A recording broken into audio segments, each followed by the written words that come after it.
Bonjour Monsieur le Premier ministre. Bonjour et bonjour à vos auditeurs. Dernière ligne droite pour cette campagne des élections européennes. Dimanche, c'est jour de vote. Alors vous vous déployez partout, en meeting, sur le terrain, sur les plateaux aussi. C'est parce qu'il y a le feu de votre côté, vous devez sauver le soldat ailé? C'est parce que les élections de dimanche sont probablement les plus importantes dans l'histoire des élections européennes. Parce que les défis n'ont jamais été aussi grands, le recours autour de la guerre en Europe, le dérèglement climatique, l'intelligence artificielle qui va révolutionner nos vies, la concurrence américaine et chinoise, et que face à ça, on ne sera pas plus fort en étant plus seul, comme le proposent la plupart des autres listes, mais on sera plus fort en étant plus unis avec les autres pays européens pour nous défendre. Et parce que jamais le risque d'une extrême droite en capacité de bloquer le Parlement européen et de bloquer les institutions européennes n'a jamais été aussi élevé. La réalité, c'est qu'aujourd'hui, on le voit dans tous les pays européens, l'extrême droite est à un niveau élevé, et que pour la première fois, elle pourrait disposer d'un groupe capable de bloquer le Parlement européen. Imaginez ces 5 dernières années si l'Europe avait été bloquée. Comment on aurait fait face à la crise du Covid pour avoir les vaccins? Le RN ne dit pas bloquer, hein. Elle dit changer de l'intérieur. Mais ils sont contre tous les projets qui sont portés par l'Union européenne. Ils sont contre tous les traités. J'ai débattu avec Jordan Bardella, il le dit lui-même, on est contre le marché unique tel qu'il s'applique aujourd'hui. Le marché unique, c'est ce qui fait que les Français qui nous écoutent, qui sont probablement dans leur voiture pour aller travailler, disposent d'un emploi. C'est 130 milliards d'euros par an pour la France. Ils disent, maintenant on va faire le chacun chez soi pour les entreprises. Ça veut dire que toutes les entreprises françaises qui exportent dans d'autres pays européens, qui gagnent des appels d'offres, des marchés publics dans d'autres pays européens, ne pourraient plus le faire. Les gens qui nous écoutent en ce moment, ils travaillent dans des entreprises qui, pour beaucoup, c'est le cas des 2/3 de nos entreprises, exportent, échangent avec d'autres pays européens. Ça serait un cataclysme pour l'économie française et donc pour le pouvoir d'achat des Français. Nous, on propose exactement l'inverse. Aujourd'hui, aux États-Unis, il y a une croissance qui est plus importante qu'en France et vous avez des salaires qui progressent plus vite qu'en Europe. Je pense que ceux qui nous écoutent se disent pourquoi est-ce que les salaires des Européens ne progressent pas aussi vite que ceux des Américains? Les Américains, ils ont fait un choix clair. Il tient en 3 lettres. IRA, je sais que vous en avez déjà parlé ici. Ils ont décidé d'investir 1000 milliards de dollars dans leur économie et donc les salaires progressent plus vite et donc vous avez plus de croissance. Mais la seule liste empêché, je vais juste au bout de cette phrase. La seule liste qui propose de faire la même chose en Europe, c'est la nôtre. Avec Valérie Ayé, on propose un plan de 1000 milliards d'euros d'investissement dans nos économies, dans les industries vertes, dans l'intelligence artificielle, le quantique, tous les secteurs qui vont créer des emplois et des emplois à meilleur salaire dans les années à venir. On est les seuls à proposer cet investissement. On ne s'en sortira pas mieux en étant tout seul. On s'en sortira encore mieux en étant unis avec les autres pays européens. Mais qu'est-ce qui empêche l'Europe, dans son fonctionnement actuel et dans le mandat actuel du Parlement, de faire ce qui a été fait par les États-Unis? Mais c'est justement ce qu'on a préparé. On a avancé avec des pas de géants ces dernières années en Europe. On a corrigé d'abord des choses qui ne fonctionnaient pas en Europe. Je me souviens aux dernières élections européennes, et vos auditeurs doivent s'en souvenir, on parlait que d'un sujet sur les plateaux télé. La question du travail détaché, le fameux plombier polonais. Oui. Je pense que ceux qui nous écoutent s'en souviennent, c'était la grande critique contre l'Union européenne. C'était l'exemple du plombier polonais qui venait travailler en France à un salaire moins élevé que les plombiers français. Ça révoltait tout le monde. On a réglé le problème avec le président de la République. Plus personne n'en parle aujourd'hui parce qu'on a obtenu de réviser les textes européens à travail égal, salaire égal. Donc on a réglé beaucoup de problèmes. On a investi un plan de relance historique. Si on a réussi à retrouver notre activité économique d'avant-crise du Covid, c'est parce qu'on a obtenu le plan de relance au niveau européen. Sur l'immigration... On s'est davantage endetté, c'est ce que dit là aussi le Rassemblement national. Mais le plan de relance, c'est l'Union européenne qui l'a financé. Et pas avec l'argent des Européens. Ce qu'on est en train d'obtenir en Europe, c'est de pouvoir investir pour les économies européennes, et notamment la France, en faisant payer qui? Les géants du numérique au niveau européen, les GAFA pour qu'ils payent leur juste part d'impôt, en faisant contribuer les transactions financières. On a une taxe sur les transactions financières en France, on en veut une au niveau européen, en faisant ce que font les États-Unis. Quand vous êtes un touriste, que vous allez aux États-Unis, vous remplissez, ça s'appelle l'ESTA, vous payez une petite somme pour aller aux États-Unis. On veut faire la même chose pour l'Europe, pour les touristes qui viennent de Chine, des États-Unis, d'ailleurs, pour financer les économies françaises et européennes. Vous développez plein d'arguments ce matin, Gabriel Attal, pour appeler les Français à voter pour vous, pour voter pour la liste de Valérie Ayé. D'ailleurs, vous le savez, les règles de temps de parole étant ce qu'elles sont, quand vous venez dans un média, dans cette dernière quinzaine de cette campagne, vous prenez sur le temps de parole de Valérie Ayé. Ça veut dire que vous estimez qu'il vaut mieux que ce soit vous qui parliez plutôt qu'elle? Pas du tout, ça veut dire que, vous savez, c'est vrai pour l'Europe et c'est vrai aussi pour une famille politique, l'union fait la force. Et vous avez d'ailleurs pour d'autres candidats, je pense que Marine Le Pen a dû venir ici il n'y a pas très longtemps, elle a pris sur le temps de parole de Jordan Bardella. Je veux dire, voilà, heureusement qu'on est toute une équipe avec Valérie Ayé pour défendre notre projet. Non, parce qu'il y a certains de vos homologues, notamment l'italienne Giorgia Meloni, qui elle a décidé d'être tête de liste. Vous ne regrettez pas, vous ne pas Moi, je pense que c'est important que les choses soient claires. Moi, je suis Premier ministre, le président de la République m'a nommé pour conduire les réformes nécessaires pour les Français, dans un contexte qui est évidemment difficile, mais dans le même temps, je suis conscient que si on a une Europe bloquée à partir du 9 juin prochain, ça sera très difficile de faire progresser les choses pour les Français sur l'immigration, sur le pouvoir d'achat, sur la transition écologique, sur la défense européenne. Mais ça aura aussi des conséquences pour vous sur le plan intérieur, d'autant que vous êtes beaucoup impliqué dans cette campagne. Le président l'a dit, vous savez, c'est lui, le chef de l'État, qui fait les choix. Il a dit que c'était des élections européennes dont la conséquence est européenne. Je vois bien que un certain nombre de listes, la plupart des listes, notamment le Rassemblement national, qui a une détestation absolue de l'Europe, qui interdit le drapeau européen dans ses meetings, veut l'interdire dans le Parlement national, qui a sur sa liste des groupies du Brexit, le maire de Beaucaire, qui a baptisé dans sa ville une rue du Brexit. Il déteste l'Europe et donc il considère que cette élection, il ne faut pas parler d'Europe, mais parler que des enjeux nationaux et dire qu'il y a des conséquences nationales. Moi, je le dis ici, la première conséquence des élections européennes dimanche, si l'extrême droite est à un niveau qui est celui qu'on dit, c'est que la France enverrait le premier bataillon de députés d'extrême droite anti-Union européenne au Parlement européen. D'accord, et ça, je n'y résous pas. Mais concrètement, ce que ça veut dire, si le RN arrive en tête dimanche prochain, pas de majorité absolue à l'Assemblée nationale pour votre camp, défaite aux européennes, donc pas de majorité au Parlement européen, sur quelle légitimité vous allez rester en place, mais franchement? Salia Braclia, c'est pas nouveau qu'on n'ait pas de majorité absolue au Parlement, ça fait 2 ans. Ça fait 2 ans que les Français ont choisi.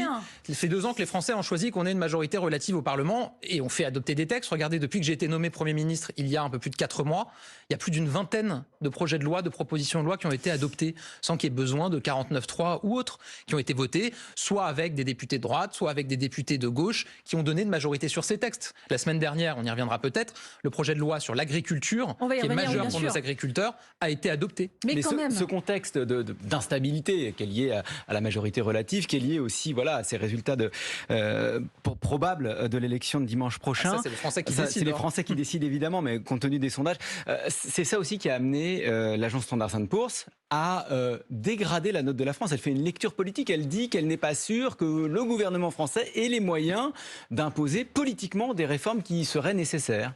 On a montré l'inverse ces 2 dernières années. Vous savez, j'ai été nommé Premier ministre. Et j'ai assumé de dire que juste après ma nomination, on faisait 10 milliards d'économies. J'ai pris un décret pour ça sur les ministères. C'est arrivé peu de fois dans le passé. Ensuite, il y a 4 agences de notation. Il y en a 3 qui, ces dernières semaines, ont confirmé la note de la France. Et vous en avez une, effectivement, Standard & Poor's, qui a abaissé la note de la France d'un cran. Est-ce que ça aura un impact dans la vie quotidienne des Français? Bruno Le Maire l'a dit, la réponse est non. Ça nous rappelle que c'est important d'être sérieux avec les finances publiques et de continuer à agir pour réduire nos déficits. On est la 2e économie de l'Union européenne et on a désormais la même note que les pays les moins riches de la zone comme la Slovénie ou l'Estonie. Ça ne veut pas dire que vous gérez mal le pays? Vous avez d'autres grands pays qui ont des notations qui ont été diminuées. Non, ce que ça veut dire, c'est qu'on a fait le choix de protéger les Français mieux que ne l'ont fait d'autres pays autour de nous pendant la crise du Covid, pendant la crise de l'inflation en 2022. Je rappelle que vous avez eu en Europe, pendant la crise de l'inflation, des pays où l'inflation est montée jusqu'à 20%. En France, elle n'a jamais dépassé les 7-8%, parce qu'on a fait le choix, et je l'assume totalement, de prendre des mesures pour protéger les Français, qui malgré toutes ces mesures ont vu que l'inflation était réelle et ont vécu un moment, et vivent encore un moment difficile. Donc imaginez, si pour se dire, on va maintenir notre note, et donc on ne va pas protéger les Français comme on voudrait le faire, on ne va pas prendre des mesures pour limiter la hausse de la facture d'énergie, pour limiter l'inflation, je pense que les Français, évidemment, le regretteraient. Mais dans ce contexte d'élection européenne, il y a la question de la crédibilité de la France parmi les 27. Ce que dit l'agence, comme tous les économistes d'ailleurs qu'on a interrogés, c'est que votre objectif d'atteindre les 3% de déficit en 2027, c'est l'accord du pacte de stabilité qui est mis en cause là-dedans, semble irréaliste. Est-ce que c'est un excès d'optimisme de votre part d'atteindre les 3% en 2027 ou alors vous faites carrément du déni? Ça fait, je crois, 50 ans qu'il n'y a pas eu un budget voté à l'équilibre en France. Droite, gauche, tout le monde. Sur, je crois, les 20 dernières années, il y a une fois où le déficit a été sous les 3%. Est-ce que vous savez quand c'était? C'était juste après l'élection d'Emmanuel Macron en 2018-2019, où on a ramené le déficit sous les 3% parce qu'on a assumé de faire des réformes. Donc on sait le faire. On a eu ensuite la crise du Covid, crise de l'inflation, et on continue à faire des réformes. Pourquoi est-ce que les autres pays européens... On est à 5,5 là, pourquoi est-ce que 3%. Vous dites on sait le faire, mais on sait le faire, mais comment? C'est la question. Je vais vous répondre. On sait le faire sans baisse d'impôts, par exemple, comme le dit Bruno Le Maire. Pourquoi est-ce que les autres pays ont moins de déficit que nous? Parce qu'ils travaillent plus que nous, parce qu'il y a plus de leurs concitoyens qui travaillent qu'en France. Si on avait le même taux d'emploi que les Allemands, c'est-à-dire la même part de notre population qui travaille, on aurait beaucoup moins de problèmes pour équilibrer nos comptes, parce que plus vous avez de gens qui travaillent, plus c'est de l'activité économique, des cotisations qui sont versées, de l'impôt qui est payé par des gens qui se mettent à travailler. La réponse, c'est ça. Pour vous, la réponse, c'est le travail, c'est pas les baisses d'impôts, c'est pas les hausses d'impôts, et c'est pas la baisse des dépenses. C'est le travail. Si on avait autant de notre population qui travaille que nos voisins allemands, que les autres pays, je le dis, on aurait moins de problèmes pour nos finances publiques. D'où la réforme de l'assurance chômage que j'assume de présenter et de porter pour inciter davantage à l'activité. Et je me mets aussi à la place des Français qui nous écoutent, qui vont travailler, qui disent, moi j'ai l'impression qu'on me demande toujours plus d'efforts, alors que si tout le monde faisait l'effort d'aller travailler, peut-être qu'on me demanderait moins d'efforts à moi. Sauf et oui, que vous entendez aussi ce que disent vos concurrents dans ces élections européennes. Gabriel Attal, vos adversaires, ils estiment que vous avez un plan caché, que vous dévoilerez après le 9 juin. Et par exemple, figure dans ce plan caché la désindexation sur l'inflation des retraites et des prestations sociales l'année prochaine. Est-ce qu'ils disent vrai? Mais ça, Salia Braclia, c'est la grosse ficelle bien politicienne qu'on connaît à chaque élection. Mais c'est parce que votre ministre des Comptes publics l'a évoqué au mois de mars dernier. Non. Je vais vous dire, s'il y avait un plan caché, si je voulais retarder des mauvaises nouvelles après les élections, vous croyez que j'aurais annoncé la réforme de l'assurance chômage Mais vous nous il y a 10 garantissez jours qu'il n'y aura pas de désindexation? Mais attendez, vous voyez bien que vous êtes en train de rentrer dans un débat qui est poussé précisément par des oppositions qui cherchent à ce qu'on ne parle pas d'Europe dans ces élections et qui cherchent à faire peur aux Français. J'ai assumé de faire la réforme de l'assurance chômage. J'ai face à moi les syndicats qui s'y opposent, tous les partis politiques d'opposition qui s'y opposent, qui ne veulent pas qu'on ait un modèle social qui incite davantage à travailler. Si vraiment je voulais pas sortir des mauvaises nouvelles avant les élections européennes, cette réforme, on aurait attendu que les élections... Donc il n'y aura pas de désindexation, c'est ce que vous nous dites ce matin, vous le regardez ce qui s'est passé ces 2 dernières années. On a indexé les retraites à l'inflation. Ces 2 dernières années, les retraites ont progressé de 10%. Rien que cette année, 5% d'augmentation, ça a coûté 15 milliards d'euros. On a assumé de le faire. Et moi, j'assume de le dire. Parce que nos aînés, nos retraités qui ont travaillé toute leur vie, ils font aussi face à l'inflation. Il y a les gens qui travaillent, il y a aussi les retraités.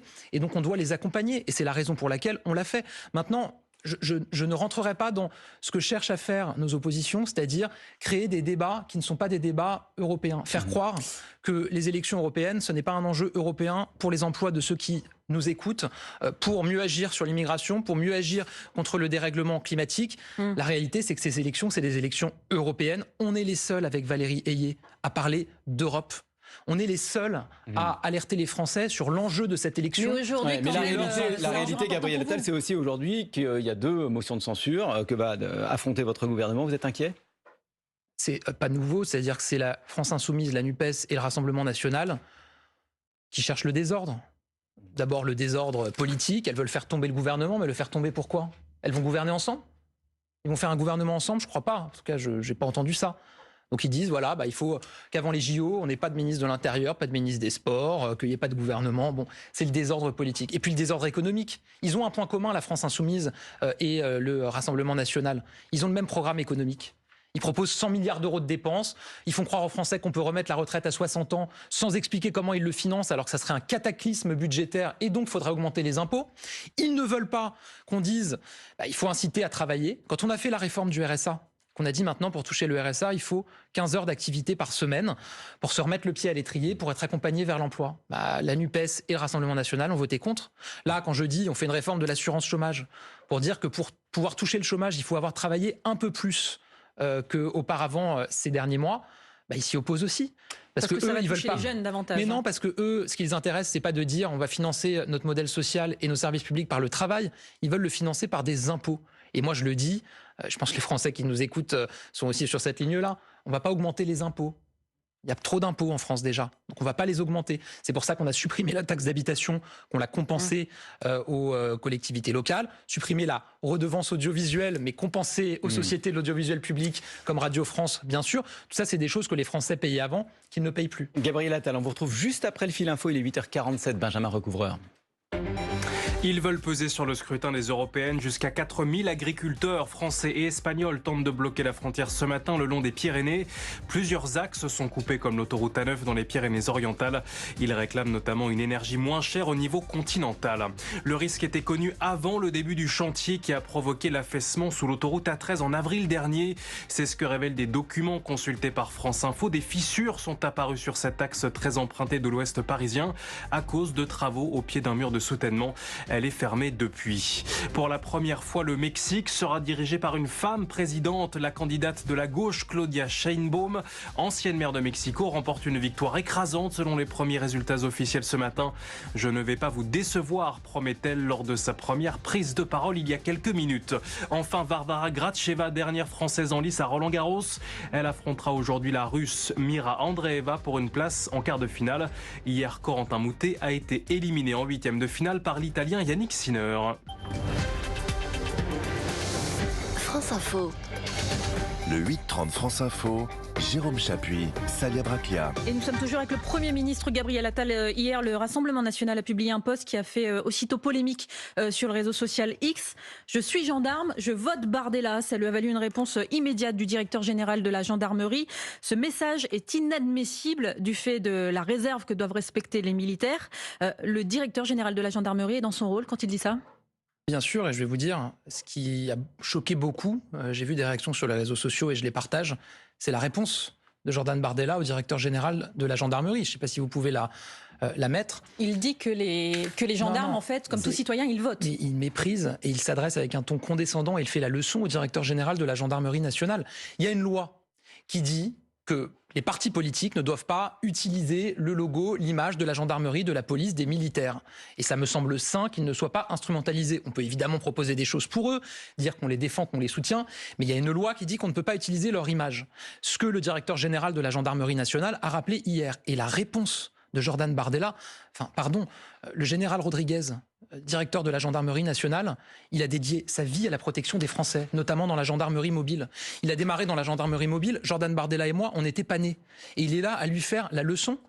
Celui qui dit en permanence à tout le monde qu'il faut respecter l'autorité, respecter ceux qui nous protègent, il fait la leçon, il s'adresse avec condescendance et il injurie quelque part le directeur général de la gendarmerie. Alors pour être tout à fait précise, voilà ce que dit Jordan Bardella. Les gendarmes respectent le devoir de réserve dans leurs fonctions, contrairement à vous qui prenez à partie publiquement un mouvement politique en pleine campagne officielle. C'est sa réponse au directeur général de la gendarmerie. Mais comment est-ce qu'on peut, à un gendarme, un général de gendarmerie, monsieur Rodriguez, qui a donné sa vie à la gendarmerie nationale, à la protection des Français en risquant sa vie, lui faire la leçon en lui expliquant qu'il ne respecte pas sa fonction. Quand on a, 28 ans, je dis ça, je peux me permettre de le dire, j'ai 35 ans, quand on a 28 ans et qu'on n'a pas, je crois, donné sa vie pour protéger les Français dans la gendarmerie, il y a un moment, on ne peut pas en permanence dire il faut respecter l'autorité, il faut que les jeunes respectent nos policiers et nos gendarmes, et quand on est un responsable politique, faire la leçon comme ça et s'adresser avec une telle condescendance à un général de gendarmerie comme c'est le cas. Monsieur le Premier ministre, au moment où on parle, des agriculteurs français et espagnols se mobilisent à la frontière. Ils bloquent des points de passage et réclament une réglementation commune européenne dans toute l'UE en ce qui concerne les pesticides, mais aussi sur le prix de l'énergie, dont le gazole non routier. Qu'est-ce que vous pouvez leur dire ce matin ? Vous savez, quand j'ai été nommé Premier ministre, il y avait un mouvement européen des agriculteurs partout en Europe et en France, vous aviez des mobilisations. J'ai passé des dizaines d'heures avec les syndicats agricoles dans mon bureau, sur le terrain, directement en contact des agriculteurs. J'ai pris des engagements qui ont été salués par les syndicats agricoles, 65 engagements. Ces engagements, ils ont commencé à se traduire. Regardez, la semaine dernière, j'en parlais tout à l'heure, projet de loi d'orientation agricole, oui, avec des engagements pour qu'il y ait moins de sanctions sur les agriculteurs qui commettent des erreurs, qui font des fautes non intentionnelles, pour qu'il y ait plus de facilité pour les agriculteurs de stocker de l'eau, pour qu'il y ait plus de facilité pour installer les jeunes agriculteurs. Là, c'est au niveau européen, oui, les inquiétudes. Je vais venir, mais ce projet de loi, il est soutenu par les syndicats agricoles, la FNSEA, les jeunes agriculteurs. Regardez les votes. Les seuls à avoir voté ce projet de loi, c'est la majorité, un peu les Républicains, mais sinon, Rassemblement National, NUPES, ils ont voté contre, mais alors que les syndicats agricoles appelaient à le voter et à le soutenir. Elle vient d'où cette colère qui continue ? En effet, les syndicats agricoles n'appellent pas à manifester, mais les manifestants sont là. Je parlais de la loi. Ensuite, est-ce qu'il y a des complexités qui ont été ajoutées, notamment par les institutions européennes ces dernières années ? Oui. C'est une réalité. Est-ce qu'on a commencé à les simplifier? Oui aussi, et ça même les syndicats le reconnaissent. Je rappelle que l'Europe, c'est quand même ce qui finance aujourd'hui notre agriculture. La PAC, la politique agricole commune, c'est 9 milliards d'euros. 40 000 euros en moyenne par exploitation agricole. Quand le Royaume-Uni a quitté l'Union européenne, le budget de l'Union européenne devait baisser et donc le risque c'était que la PAC baisse et les premières victimes auraient été les agriculteurs français. On a obtenu le maintien de l'enveloppe de la politique agricole commune. Comment on l'a obtenu? Pas avec Jordan Bardella ou des députés qui ne sont jamais au Parlement européen, avec nos députés, Valérie Ayé, et avec le président de la République. Si on veut défendre les intérêts des Français, on doit faire confiance à ceux qui pèsent en Europe. Et ceux qui pèsent en Europe, c'est Valérie Ayé, ses collègues derrière le président de la République pour obtenir et gagner des batailles dans l'intérêt des Français. Gabriel Attal, nos compatriotes néo-calédoniens n'ont pas pu voir le passage de la flamme olympique dans quelques jours. Est-ce qu'ils vont pouvoir voter pour les européennes? Bien sûr, le ministère de l'Intérieur est à pied d'œuvre depuis plusieurs semaines maintenant pour anticiper cette échéance des élections européennes. Il y a eu un immense travail qui a été fait ces derniers jours et je veux vraiment saluer et remercier les forces de l'ordre, nos policiers, nos gendarmes, nos militaires qui sont sur place, qui ont débloqué un grand nombre de barrages. Le dernier quartier qui était bloqué dans le Grand Nouméa, quartier Rivière-Salée, a été débloqué il y a quelques jours.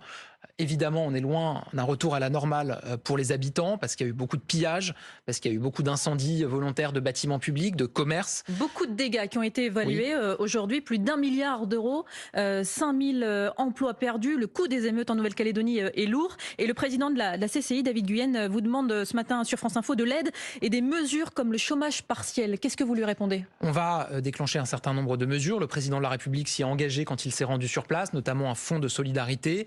Il y a la question du chômage partiel. On a envoyé une mission d'évaluation des dégâts qui doit nous faire des propositions, et ça va arriver dans les toutes prochaines heures, les prochains jours, pour calibrer ces dispositifs de soutien. Et évidemment, on sera aux côtés des commerçants, des artisans, des entreprises en Nouvelle-Calédonie qui ont été durement touchés. Moi, je pense à tous les salariés, évidemment aussi, qui, pour certains, ont perdu leur outil de travail, qui aspirent à pouvoir travailler. Et évidemment, on sera au rendez-vous. Élection européenne qui se déroule dans un contexte de guerre toujours en Ukraine. Emmanuel Macron a dit vouloir autoriser Kiev à frapper avec des armes livrées par les Occidentaux le territoire russe. Ici même, Marine Le Pen a reproché à Emmanuel Macron de vouloir entrer en guerre avec la Russie. Qu'est-ce que vous répondez? Marine Le Pen, elle reprend ce qu'on appelle les éléments de langage, les argumentaires du Kremlin. Enfin, pardon, mais il y a un moyen très simple d'arrêter la guerre, c'est si la Russie retire ses troupes. On n'entend jamais Marine Le Pen demander à la Russie de retirer ses troupes. Parce que la réalité, c'est qu'ils ont un contrat moral avec la Russie qui a financé leur parti pendant des années, qu'ils sont incapables de voter les sanctions proposées au Parlement européen contre la Russie. Et donc, ceux qui sont dans l'escalade, c'est les Russes. Oui, mais dans les faits, quand même, Vladimir Poutine a répondu à ce qu'a dit justement Emmanuel Macron et les Américains. Ils, en parlant de nous, ils doivent se rendre compte du jeu auquel ils jouent. Ils doivent se rappeler que ce sont des États petits et très densément peuplés. Mais vous le prenez comment, vous? D'abord, on n'est pas petit puisqu'on est 27. Et je vais vous dire, pourquoi est-ce que quand les Français parfois regardent les Ukrainiens, ils se disent ça pourrait pas nous arriver? Parce que les Ukrainiens, ils sont tout seuls. Et que nous, on est 27. L'Union européenne, le fait qu'on soit 27 pays dans une union, en train de construire une défense européenne, c'est ça qui nous protège. Et c'est ça que les extrêmes, et notamment le Rassemblement national, veulent détruire. Soutenus en cela par la Russie, qui a financé leur parti, précisément pour qu'ils détruisent l'Union européenne de l'intérieur, pour qu'on soit moins fort face à la Russie. C'est ça qui est en train de se jouer. Et pourquoi est-ce qu'on doit soutenir les Ukrainiens, y compris leur permettre de frapper des cibles militaires? Parce que les Russes ont changé de posture, qu'ils attaquent maintenant le territoire ukrainien, y compris des civils, comme on l'a vu à Kharkiv dans un centre commercial la semaine dernière, 16 morts depuis des bases militaires en Russie. Et donc, évidemment, on leur dit, pour riposter et pour empêcher de vous faire tuer, vous pouvez frapper des cibles militaires et des bases militaires qui vous frappent. Et on n'est pas seul à le dire. Vous avez cité les Américains. Ne sont pas tous d'accord. Il y a aussi, vous avez cité les Américains, il y a aussi le Royaume-Uni, les Estoniens, les Pays-Bas. Vous avez beaucoup de pays en Europe qui sont sur cette ligne-là. Le président était en Allemagne avec le chancelier Scholz il y a quelques jours. Évidemment, l'Allemagne soutient aussi l'Ukraine dans son droit à se défendre. Moi, je le dis, on soutient les Ukrainiens pour leur permettre de se défendre. D'abord parce qu'ils se battent pour leur vie, leur liberté et la démocratie. Mais on les soutient aussi dans l'intérêt des Français. Et je veux le dire ici, qu'est-ce qui se passerait si la Russie gagnait sur l'Ukraine? En termes très concrets. L'Ukraine, c'est un des principaux producteurs de céréales dans le monde. Ça veut dire qu'il y aurait une déstabilisation encore plus importante du marché des céréales, une inflation alimentaire encore plus importante, un grave problème sur l'approvisionnement énergétique et donc des factures énergétiques qui exploseraient aujourd'hui. Et 3, probablement la plus grande vague migratoire en Europe, parce que si la Russie envahissait l'Ukraine, les pays qui sont autour, la Pologne, les États baltes, vous auriez des mouvements de population qui fuiraient parce qu'ils se diraient les prochains c'est nous. Et donc quand on défend l'Ukraine, quand on lui permet de tenir face à la Russie, on le fait aussi dans l'intérêt de la vie quotidienne des Français et des Européens. Un autre conflit qui inquiète les Européens, la guerre doit cesser, c'est ce que martèle Emmanuel Macron ces derniers jours aussi pour Gaza, alors qu'un plan de paix est sur la table, libération des otages, cessez-le-feu pérenne pour avancer sur la solution à 2 États. Le Hamas est pour, du côté des autorités israéliennes c'est un peu plus compliqué puisque des ministres d'extrême droite mettent leur démission dans la balance. Qu'est-ce que vous dites, vous, à votre homologue israélien Benyamin Netanyahou ? Je lui dis que la France a été à ses côtés pour condamner l'attentat terroriste du Hamas, pour défendre le droit d'Israël à se défendre face au terrorisme, qu'on a toujours indiqué qu'il fallait que ça se fasse dans le respect du droit humanitaire et du droit international, qu'on défend aujourd'hui un cessez-le-feu dans l'intérêt de tous, et notamment dans l'intérêt de la libération des otages. Je rappelle qu'on a encore 2 otages français qui sont retenus, qu'on a appris il y a quelques jours le décès et la mort d'Orion Hernandez Radou, un de nos concitoyens qui était encore retenu en otage, et que c'est maintenant dans ce sens-là qu'il faut avancer. L'ancien ministre des Affaires étrangères et actuel président du comité de soutien de la liste Renaissance aux Européennes, Jean-Yves Le Drian, dit qu'une reconnaissance de l'État de Palestine est indispensable pour permettre une solution à 2 États. Pourquoi la France tarde ? Mais on a toujours dit, nous, qu'on y était prêt du moment que c'est utile.